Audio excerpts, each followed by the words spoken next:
and welcome to the show where we share the stories of the many who intersect with our healthcare system but are rarely heard from. My name is Kevin Poe, founder and editor of Kevin MD. Today on the show, we have Saba Fatima.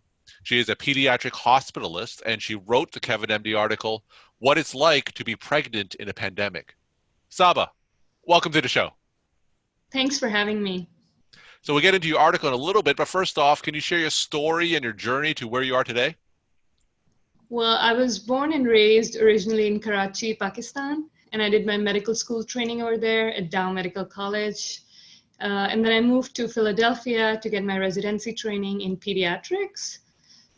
And then currently I work as a pediatric hospitalist in Wichita, Kansas at Wesley Children's Hospital. And then I work as faculty with the KU School of Medicine. I work with residents and medical students, which I enjoy a lot. I enjoy writing, so I have been writing since I was 12 or 13 years of age. So it's really my passion, and stories are how I connect with people. Wonderful. And we are speaking in the week before Thanksgiving. From your lens as a pediatric hospitalist, how is the pandemic affecting what you're seeing? So I guess when the pandemic started, what we were seeing was kind of unusual, like our census dropped remarkably, like there were only 3 or 4 patients on our pediatric floor, which is very, very unusual.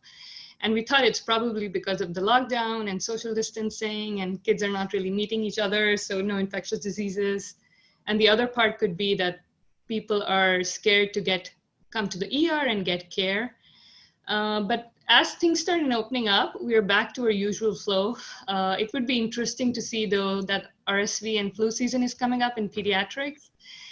And we haven't seen any cases yet, so I don't know how that's going to look like with all the physical distancing that's in place. But now here in Kansas, we are seeing some COVID positive pediatric patients, but fortunately, we haven't seen a lot of sick patients, which is fortunate. Yeah.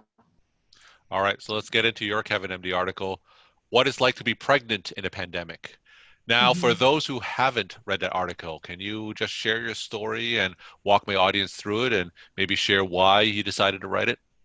Well, I'd say I decided to write it out of fear. I found out I was pregnant when the pandemic had started, really. So that was pretty smooth. And then all of a sudden, out of nowhere, there's this pandemic and we know nothing about it. So at that time, we didn't know anything about this virus, how it's transmitted. Is it airborne? Is it droplet? Should we wear masks? Should we not wear masks? And where I was, the testing was very limited. So they were asking us to conserve the testing. So we didn't know the risk of exposure. Like we would go to the hospital, but we would wear a regular mask, not our N95. Like everything was really uncertain. And obviously we didn't even know how it would affect pregnant women and children as well at that time. The CDC had said that pregnant women are vulnerable and high risk, but we didn't know really, we didn't have any data.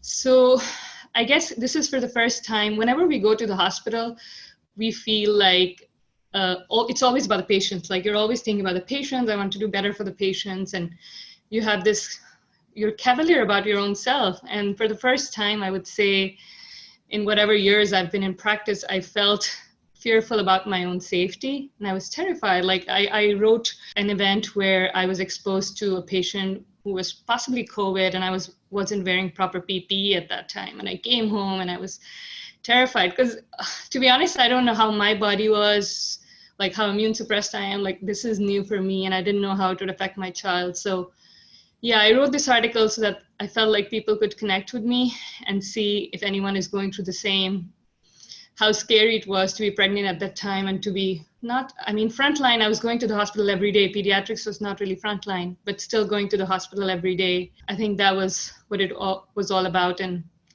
just one more thing that I wrote in the article was, so I always thought that being pregnant will not take anything away from me. Like I won't be taking days off work or, because I've seen in my career that people will sometimes misjudge you if you are pregnant or if you have children, they'll be say, oh, she's slacking or whatever. I mean, that's probably my internal thinking. So I always thought, this will never take away from me being pregnant. And then came COVID. And then I was like, okay, this is a time I have to think about my own safety first, I guess. So I had to ask for a lot of favors and not see COVID patients. And fortunately, I was in a supportive environment, but this is not what I had imagined it would be like.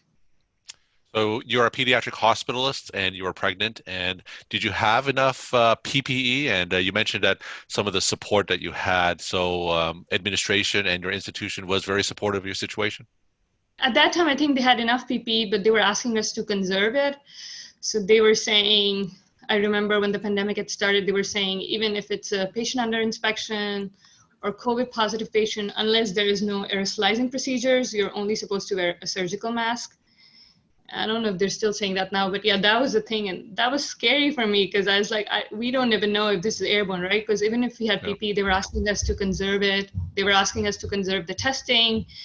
So at that time, I think, yeah, that was bad. But yes, I was supported. I was told that I shouldn't be taking care of the patients who are suspected for COVID or who have COVID. But Mhm. like, it's kind of hard in a hospital setting because I was working alone on a weekend, and I had a patient now. And like, I didn't want to call another colleague just to see that one patient. So it's Mhm. it's like a hard balance. But I do feel that I was supported, and towards the end, I took a lot of calls from home. So yeah, I'm lucky like that.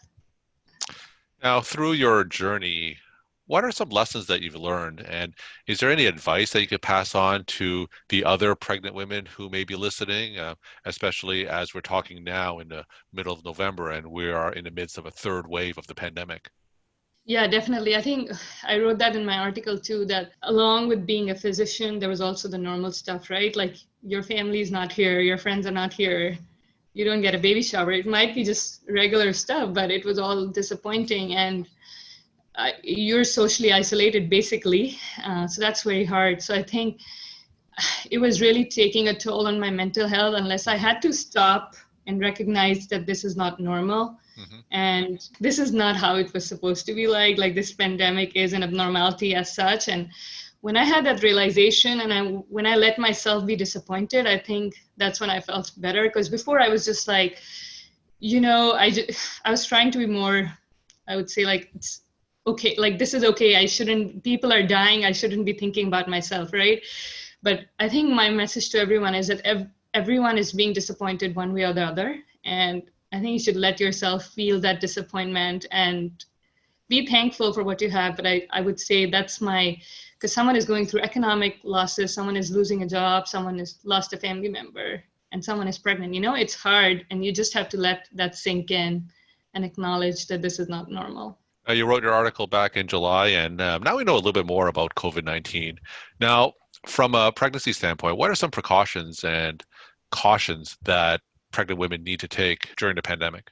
I just think now we know that PP works. Mhm. That's my thing. At that time, we didn't know, because we work in a two-physician home, and my husband has been at the front line. He's been taking care of COVID positive patients, and we know that he was working. He was doing it when we had a newborn, and he was using PPE. So, and it works. I would say, like, just taking the regular precautions that everyone is taking, and wearing your adequate PPE, sanitizing yourself. And I think, like, if you're going to the grocery store, like, taking all the necessary precautions, I think that's the best thing that you can do. And usually, I think now that the thing about if you go to the hospital, you might have to quarantine from your baby if you have COVID, like all that things. I usually recommend everyone, like the first 1 or 2 weeks before you deliver, you should probably be at home. And I think a lot of providers, like a lot of administration has been supportive, and they're letting pregnant physicians take a back seat in the last few weeks before labor, I think. But yeah, I think I'm more satisfied because I know PP works, because at that time we had to take a decision if I should quarantine from my husband, Mhm. because he's taking care of COVID positive patients. But he was my only social support because we had no friends, no family. So we decided not to do that. And I think it was a good decision.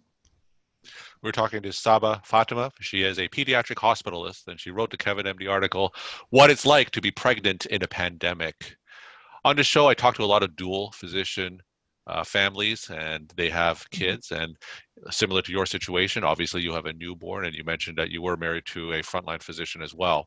Now, I was wondering if you could share any advice. What has worked for your family, and do you have any advice to the other dual physician families also on the front lines with children at home? I think it's your personal choice, because I know when it started, a lot of people were like one of the person was living in the basement and they were quarantining from their kids. So it's really depends on your personal choice. We as a family decided we did not want to do that because morbid as it sounds, I thought, what if one of us gets COVID and, we just have a few days left with each other and we are going to spend those, it sounds really morbid, but we don't want to spend those isolating from each other. So what has worked for us is we're really cautious about our precautions. Like when my husband would come and he takes, like he would shower or anything before touching the baby at all. Like even if I'm exhausted, I don't let him touch the baby before he's totally scrubbed out of his gear. And I do the same. And yeah, we didn't decide to quarantine from each other, but I think it's a personal preference. But I think for us, we were missing out on some good moments if we had decided to do that. So just being extra cautious around the baby.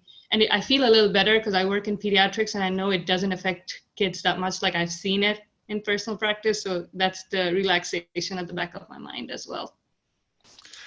Now, after going through your experience and knowing what you know now, is there anything that you wish you knew back before the pandemic started that you know now? There are more exhausting days than rewarding ones. Mm-hmm. And I don't know if this is related to the pandemic, but I guess when you start working out, like you're a medical student, you have this thing that every day you'll be coming out as a hero and you'll be saving a life and you'll have that adrenaline and every day will be so rewarding. But this is actually not true. There are so many days that pull you down, and this pandemic is an example of it. And what I know now is that I will do what I'm passionate about, because a lot of times you do things to fill up your CV, like you're saying yes to so many things that you don't want to do, right? And I feel like life is so fragile. I just want to do things that matter to me. If I had a lifespan, like in like 5 years, 10 years, I want to do stuff that matters to me and not keep saying yes to things that don't. And I think that's what I've learned from this pandemic. And my final question, what is your take-home message that you want to leave with the Kevin MD audience? I would say be kind to yourself. Mm-hmm. There was something that somebody told me a while ago, and it has really changed my life, because they said, be kind to yourself, and if you're not, who else is going to be? So just acknowledging that this is hard, this pandemic is hard, and then we're all in this together, and giving yourself a little bit of laxity is very important in this pandemic or afterwards as well. We just have to look out for ourselves a little bit. And if we do, that's when we can be good physicians and take care of our patients as well. So yeah, just be kind to yourself. Well, thank you so much for sharing your time and insight. And thanks again for being on the show. Thank you. Thanks for having me.